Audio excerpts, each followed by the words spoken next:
Okay, guys. So I'm just going to go through a couple of things today. So we're going to look at systematic desensitization and the Capafons study. So there's some resources for you here. Have a look through it this week. So I'll just briefly go over systematic desensitization first before we go on to the study. So we've already looked at classical conditioning and SD, systematic desensitization, is a practical way of demonstrating classical conditioning theory.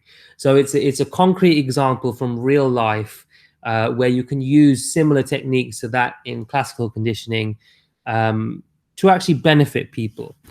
So particular applications of this are to do with phobias, for example. So phobias, what are they specifically? Exaggerated fears of objects or situations. Maybe you may suffer from a phobia yourself. Maybe you know someone who suffers from a phobia. Maybe someone who's afraid of snakes or spiders, a fear of flying, even unusual phobias, but just as difficult for people to process. For example, a story of someone who's afraid of buttons. Some people are afraid of particular animals or things that are seemingly fairly unusual. The important thing to know about phobia, though, is that it's irrational. The fear is irrational. The fear of the thing itself is greater than the risk posed by the thing itself. Yeah. So, for example, if people are, let's say, afraid of a mouse, for example, a tiny little mouse might not be able to actually physically hurt you, but the fear response you have is quite strong towards it.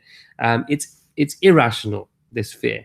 Yeah. So if you break it down logically, you might be able to recognize that, but you might not be able to help the way you feel about that situation. So a little quiz question for you, so you can pause it here. What do you think the 10 most common phobias are? So what kind of phobias do you think people suffer from? Which are the ones that you've heard of yourself? Okay, so have a think about that. For example, spiders, social phobia, flying, open spaces, small spaces, heights, being sick or vomiting, fear of terminal illness, thunderstorms, fear of lightning, fear of death, also some of the most common phobias. And like I said, there are some unusual ones, that you can look up as well. So the key thing for us here is to think, how do you think phobias can actually be learned? So we aren't necessarily born with a phobia of certain things. Although babies have an innate instinct to avoid certain types of danger, although my young daughter seems to do the opposite. But how do you think these phobias are learned? So normally there might be a particular time where this happens. So again, one of my students gave very interesting. So thank you, Aria, for this example. So the person who has a fear of buttons. Now, what happened to this person was they were giving a speech in front of all the students at their school, and there was a big box of buttons which fell on their head, at that time. So you could see there was a kind of association. There was a link that was made between the two. I remember we looked at an example of this. We looked at the little Albert study, and how Albert was conditioned to have this fear of mice. It wasn't something Albert was born with. Actually, he liked the mouse in the beginning, and these mean scientists developed this fear within him. So, how might this actually happen? So, what do you think it could be? It could be one of these options. So, how, for example, John might have a phobia of dogs because maybe he was once attacked by a dog. Yeah, and this has kind of stayed with him for his lifetime. If you have a phobia yourself, just think back to what the reason could be for this. Was there a specific incident? Maybe you were too young to remember. Maybe your parents or someone or a sibling could enlighten you for this, but there might usually be a particular reason why this phobia is kind of stuck in your head. So going back to classical conditioning, this is what happens. You have the situation before conditioning, an unconditioned stimulus. So for John's example, being attacked, obviously it's a fear response you have. If anyone or anything attacks you, you're going to have a fear response. It's not a nice thing to happen. Now, before that, a dog was a neutral stimulus. Maybe John didn't have an opinion either way. Maybe he liked dogs. Maybe he didn't dislike dogs. There was no reason for him to dislike them. He wouldn't have had a response to the dogs. But obviously, during the conditioning, this association happened. He was being attacked by the dog. So then, after the conditioning, there is a connection there between the dog and this fear response. Okay, the two have combined together. Remember, going back to the examples from Pavlov as well, how the dogs in Pavlov's experiment associated the sound of the bell with the food that was being presented. So systematic desensitization is a way of demonstrating classical conditioning principles, in action, the theory in action. A researcher called Wolpe in the 1950s developed this idea. So again, this is around the time of where behaviorism was popular, where this was kind of widely acknowledged in psychological circles, and is still used to some extent in the treatment of phobias today.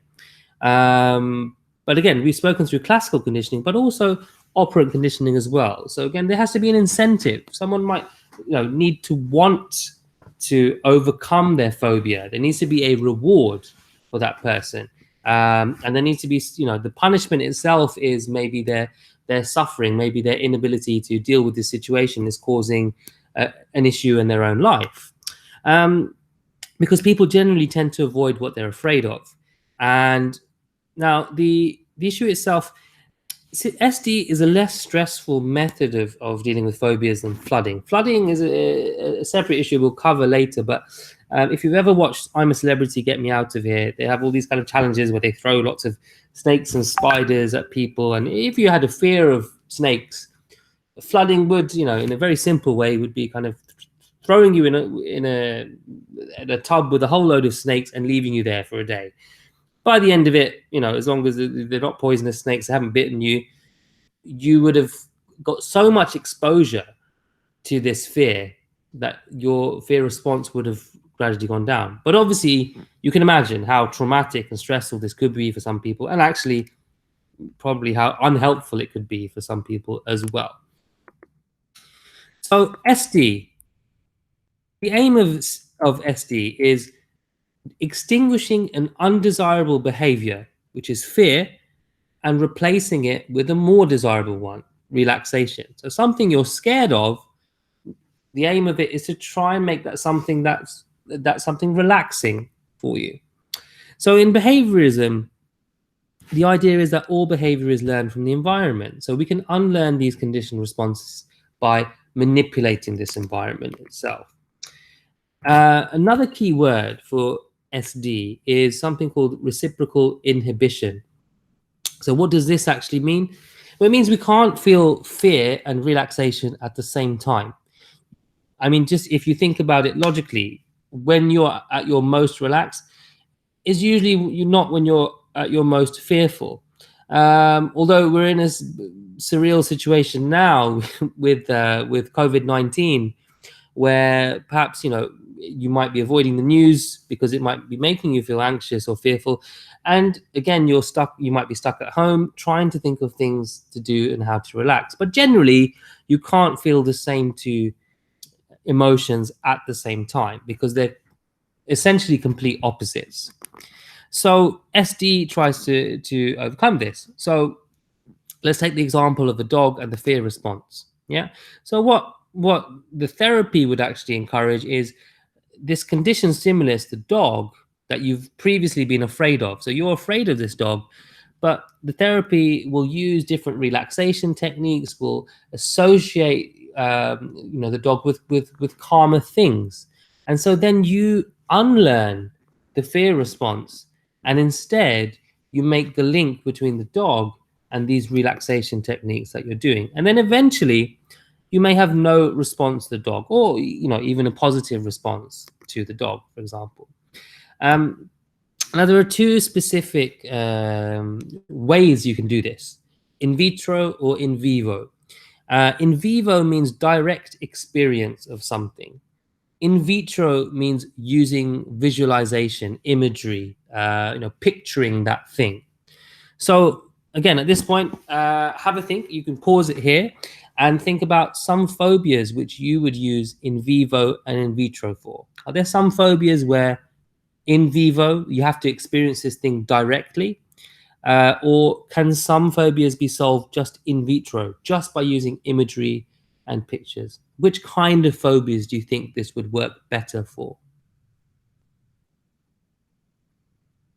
Okay, on to the next slide. Now, the assumptions here. So SD uses classical conditioning. Fear stimulus are conditioned through therapy to be associated with relaxation. This leads to extinction of the fear response. Remember, we talk about kind of keywords in classical conditioning theory, generalization, discrimination, yeah, and extinction. So the extinction of the fear response. Now, remember, with extinction, it doesn't necessarily mean it's gone forever. So this fear response could come back. Maybe you get over your fear of the dog, but the next day, another angry dog comes and bites you again. That fear response could potentially come back. SD also uses generalization. Now, it's impossible for the therapist to account for every possible fearful situation. So we have to kind of generalize it to other similar stimuli. So maybe there was, a Rottweiler dog that attacked you. It's a specific breed of dog. But then, that could be extended. You might even be terrified of, tiny little Jack Russell puppies. But the generalized techniques, maybe you might still be more nervous around one particular dog, but you'll be calmer around dogs in general. Because it's very difficult for the therapist to pick, that specific dog in that specific context. So they have to use generalization for this technique. Now, for any phobia, there is a hierarchy of fear as well. And again, mentioning it could be in vivo or in vitro, either direct experience or through imagery. And how does this fear develop? So you can kind of pick apart the levels of fear and how this might look like in a person, and try and break it down from there. So there is other research on this as well, that I'll go through. So a study by McGrath in 1990, SD is successful for a wide range of anxiety disorders. So 3/4 of patients responded very well to treatment. On the flip side, that means 25% of patients didn't respond well to treatment, but still that's a significant majority. Yeah, it's more than just a placebo effect. So there is strong evidence from McGrath, for example. The Lang study in the 1960s, specifically with students who suffered from a phobia of snakes. So they had, quite lengthy 11 sessions to work through this hierarchy of fear, and were used techniques using hypnosis as well. And what happened was their fear rating fell, and there was still improvement 6 months later. Now, again, looking at this, are there any potential issues that you see? So for me, the issues that I can see here are self-reports. Remember, we talked about self-reports before. If people are just evaluating their fear response, they could make up these figures. How accurate would they necessarily be? And also, look at the sample. Who was in this study? Now, this is an issue with psychology studies in general. They tend to pick students because they're the easiest ones for academics to find. So are these representative? Yeah, can you generalize these to other people? So those are some question marks, but still interesting research and potential background research as well. More recent study by Rothbaum. Now, this links on to what I'm going to talk about later on SD with participants who are afraid of flying. So after treatment, 93% of the group agreed to take a trial flight, and anxiety levels were lower than those of a control group who had not received this treatment. And it was also maintained 6 months later. So basically, the people who went on the flight had a lower anxiety level than those who didn't have a fear of flying, who went on a similar kind of flight, which shows a very strong effect as well. Okay, so these are just some examples, the theory behind systematic desensitization, and next I'm going to talk about the Capafons study.